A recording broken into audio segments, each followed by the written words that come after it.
Bom dia, boa tarde, boa noite, sejam todos muito bem-vindos. Rodrigo Osso aqui junto com Arthur Rossi para continuar visitando, revisitando e redescobrindo a saga do menino que sobreviveu.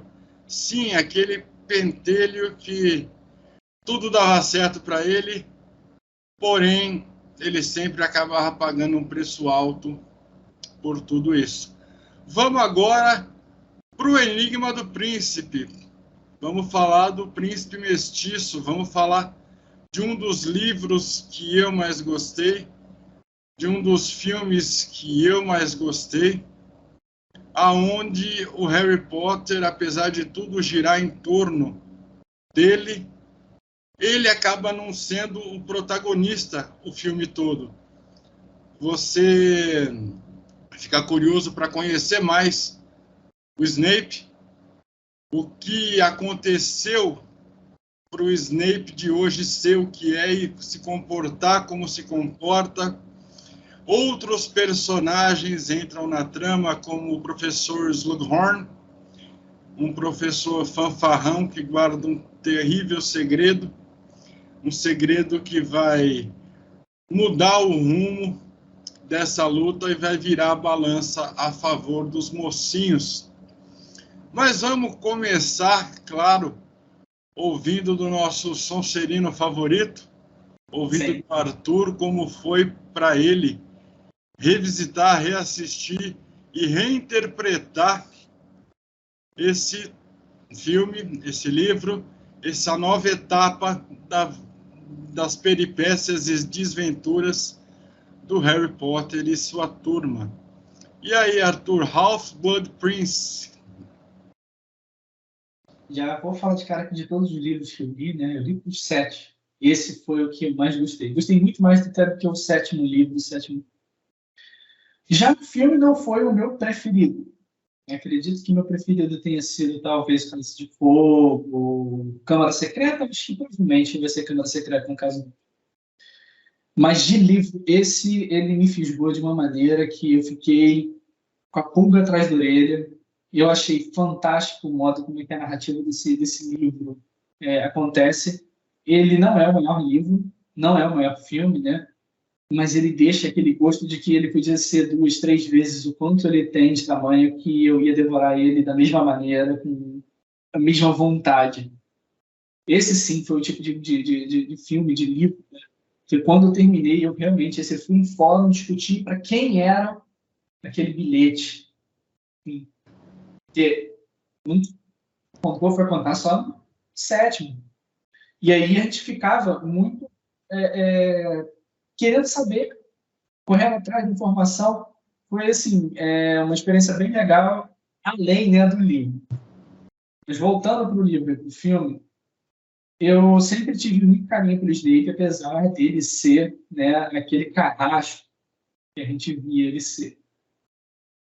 Eu gostava dele porque ele era mentor da casa que eu mais gostava, porque ele dava a disciplina que eu mais gostava, e eu achava ele legal, eu achava ele, sei lá, sempre achei que ele era diferente, tinha alguma coisa nele.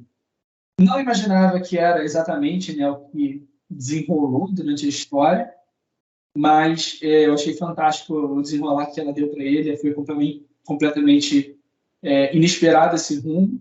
Imaginei que seria alguma coisa no sentido, mas não igual. E eu achei que ficou muito bem aproveitado o personagem.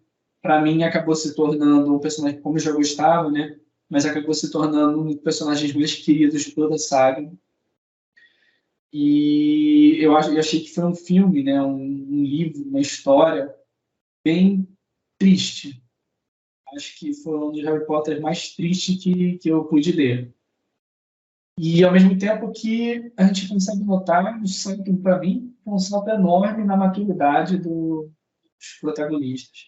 Se antes a gente achava que eles eram meio crianças, começou a crescer, poxa, já cresceu. Agora, no sexto livro, eu achei o maior salto, na sexta história, né? O maior salto que eles deram na maturidade.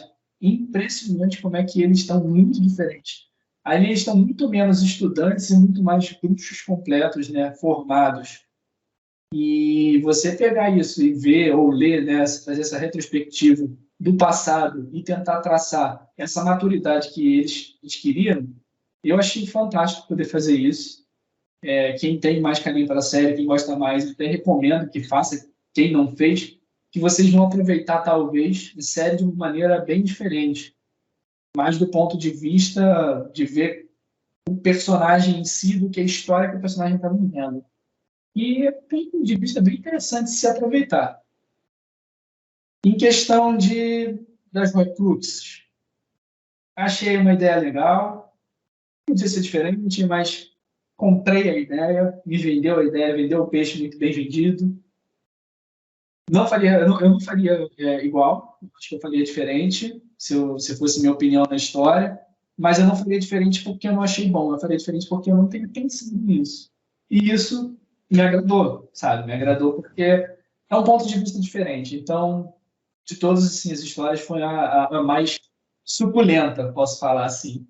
Você, como é que foi a tua impressão? Olha, eu concordo com boa parte de tudo que você disse. A minha experiência, em vários aspectos, parece com a tua, foi semelhante à que você teve, tanto nos livros quanto nos filmes. É um dos filmes mais pesados, realmente, mais tristes, mais densos. Não é mais um grupo de jovens se descobrindo e descobrindo o universo mágico. Na verdade, são adultos tentando se organizar, sobreviver e entender tudo o que está acontecendo. A Luna é um caso à parte, eu gosto dela desde sempre. Quando ela aparece com a cabeça de leão, dá vontade de roubar ela e pôr num potinho para ficar apertando todo dia. Sim. É uma personagem do elenco de apoio que várias vezes rouba o protagonismo só por ela estar em cena ou só por ela participar. Falando dos filmes, no livro ela é mais presente, no livro ela tem um pouco mais de camada, é entendido um pouco mais da história dela. O Slughorn, eu achei interessante eles trazerem esse perfil de professor. Todo mundo já ouviu falar de um professor que costuma agir de forma parecida, costuma criar um grupo de privilegiados que ele acaba realmente tendo como troféu ou criando vínculos para alimentar o próprio ego dele, não para ajudar especificamente aquele grupo ou entender aonde os privilégios daquele grupo podem ajudar os demais. Então é bacana essa referência, é uma referência que só depois de adulto você vai assistir, vai entender e vai traçar esse paralelo. Sobre o bilhete, realmente é uma interrogação gigantesca a hora que se acaba o livro. Quem diabo é RAB? Para quem foi esse bilhete? O que está acontecendo? As Horcruxes, interessante a ideia da fragmentação da alma, deles descobrirem agora que antes de derrotar o Voldemort, eles precisam tirar essa armadura que permeia ele para que ele não tenha a menor possibilidade de retornar como retornou no primeiro filme, onde ele era só uma presença e ele não tinha nem força para existir. Nesse filme, a pegação é total. Nós temos aí o Ron com a menina que enfeitiçou ele, fica para lá e para cá. É bem cômico, todo mundo também já teve uma perseguidora amorosa assim, ou até já agiu dessa forma com alguém. Então é um alívio cômico bem pertinente. O lance da Hermione sofrer por gostar do Ron e o Ron ficar para cima e para baixo com essa menina. O Harry sofrer porque a Gina está com o Lino Jordan. Eu acho que eles imprimiram bem essas confusões e conflitos de relacionamento mais adulto, mais jovem, mais adolescente. Eu achei legal eles trazerem isso, porque são realmente coisas que todo mundo já passou, se não passou, vai passar. Eu acho que essa é uma missão que não tem por onde você fugir. Querendo ou não, em algum momento você vai se ver ou em um papel ou fazendo alguém sofrer, mesmo que não deliberadamente, não por querer, ou sofrendo pelas atitudes de alguém. Então é bacana eles definirem isso. As cenas de ação estão muito boas. Algumas conveniências do roteiro passa, mas no livro a coisa se desenvolve diferente. Sim. O Snape nós só vamos entender o como, o porquê, o e o quando no final de tudo isso. Agora, sabendo de tudo isso, você retoma para assistir todos os filmes e você já começa a notar desde o primeiro filme um easter egg aqui, um easter egg ali, um padrão de comportamento que remeta à real missão dele, ou o quanto ele sofre ou sofreu. Gostei da ideia do livro do príncipe, mostra quanto obstinado e quanto a pessoa que tinha esse livro, não vou falar quem é, mas ele se desenvolveu, ele correu atrás, ele já se declarava um meio trouxa, porque é o Half Prince, né? Half-Blood, é o sangue impuro, é o meio sangue, é o meio trouxa. Você pode traduzir e interpretar de várias formas. Gostei bastante, gostei do lance também, que é uma coisa recorrente em todo lugar, quando o Ron vai na loja dos irmãos, um monte de coisa, é a única loja aberta, um pouco antes deles descobrirem que o Olivaras foi levado, e ele pergunta, quanto custa isso? Custa 5 galeões. Pô, mas eu sou seu irmão. Você é nosso irmão, então para você é 10. É bem o tipo de piadinha, é bem o tipo de brincadeira que irmãos realmente fazem. Gosto da Tonks, gosto do Lupin, gosto da maneira com que eles trafegam pela trama. Se você não assistiu, assista. Se você tiver a oportunidade de reler, releia. Eu vou confessar para vocês que, para a gente fazer essa saga, eu não retomei os livros por problema de tempo, não por vontade, mas eu estou sim revendo toda a saga, me permitindo participar dessa aventura agora com uma nova ótica, agora um pouco mais velho, e realmente é bem gratificante, é bem gostoso, é uma saga, uma coleção, uma história atemporal. Sim. Então, eu acho para todas as idades, né? Dependendo da idade que você assistir, você vai pegar uma referência aqui ou ali, ou se você não pegar as referências, no mínimo você vai curtir a história, que é muito boa também. Exatamente. É uma história que ela amadurece conforme o espectador. Você assistir aos 10 anos, você vai ter uma ideia. Se você assistir aos 18, a tua experiência é outra. Se você assistir aos 40, a tua experiência é outra. Então, as três são válidas, as três são bacanas, as três são importantes de serem visitadas. Estamos encaminhando para o final dessa saga. Só que a boa notícia, conversando com o Arthur, nós chegamos à conclusão que vamos trazer também o especial da HBO, feito agora para comemorar 20 anos, com entrevista do elenco, com peculiaridades e tudo mais. Vamos trazer também Animais Fantásticos, que é um spin-off que conta a história de um professor que cuida de criaturas mágicas.